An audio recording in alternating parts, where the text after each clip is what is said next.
السلام عليكم ورحمة الله تعالى وبركاته.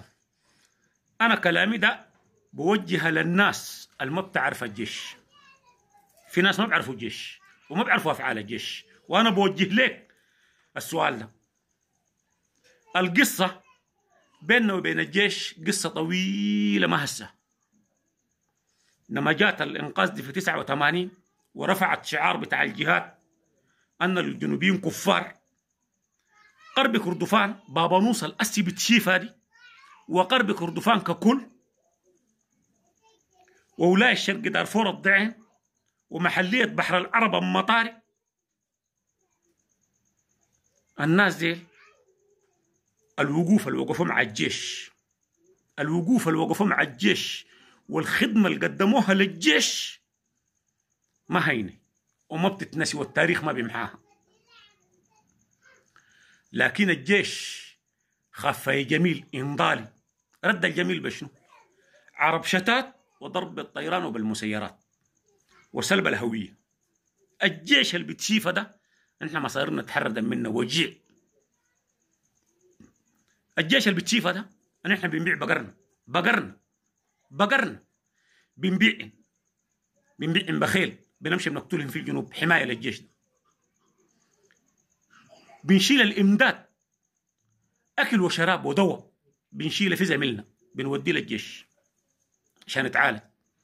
الجيش ده لما نشتتوه في الجنوب، ناس البادية بيلقوا شات ساكت في البروي، في الصعيد ساكت شات، بيشيلوه بركبوه معاهم في زميلهم، بيشرب له في لبن وروابه نمن، بيجيبوه هنا، بيجيبوه الدار هنا، بيمشي تاني بلم في جيش ده. ديل هم الأسب عيونهم عرب شتات دي. ده الجيش اللي بتشيفه ده. لما الجنوب انفصل والقصة بتاعت الجنوب انتهت،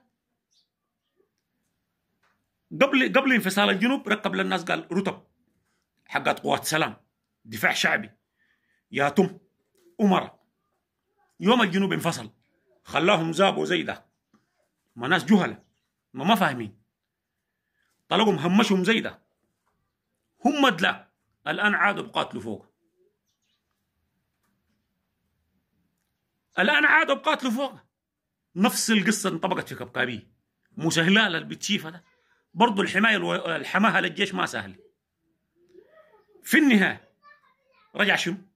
ضد موسى هلال، وهسه موسى هلال تاني مشى رجع شنو؟ بقى مع الجيش. كبكابية ومستريح اللي بتشيف ده الشباب برضو اللي قدموا للجيش برضو ما سهل، حماية للجيش. الجيش اللي بتشيفه ده حمايته بتبدا من المواطن. الان اختفى في الأبيض، داير القبائل حول الأبيض تقيف قدامه تموت هي وهو مخندق. اتحالفوا من ناوي وياسر العطب ناجي المصطفى بتحدث باسم الجيش. القدم شنو يا ناجي للجيش؟ ان شاء الله اي متحرك اتحرك من قادي وجاي غرب السودان يكون يمحي من الوجود وما يكون عنده اي اثر. وبتمنى من الشباب تاني ما يصوروا.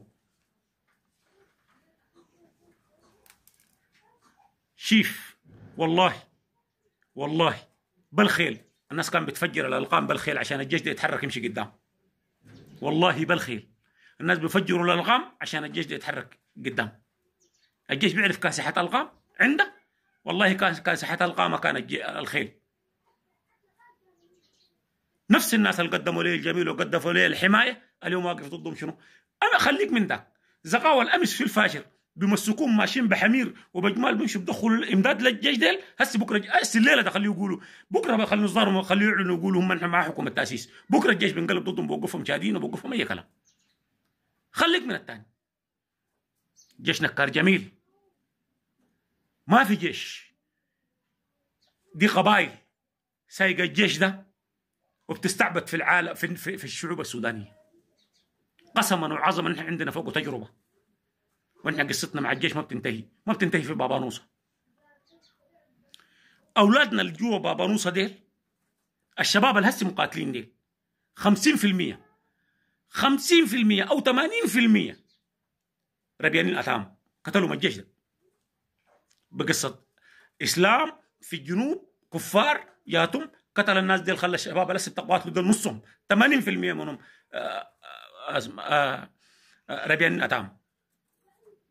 الجيش نحن قصتنا ما بتنتهي مع اليوم ولا باكر، ونحن قدر المسؤوليه، والله خلقنا حدب ما بننفجر لاي سبب من الاسباب، مرين الله خلقنا زي ده، ودي قسمتنا الله ادانا لها وقبلانين بها.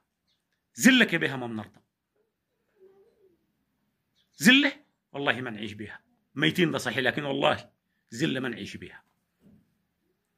وانا قاتلك قتال، والله الجيش ده انا قاتلك قتال، والله براي يقول الروم ويشوفنا كيف يخلينا. السلام عليكم.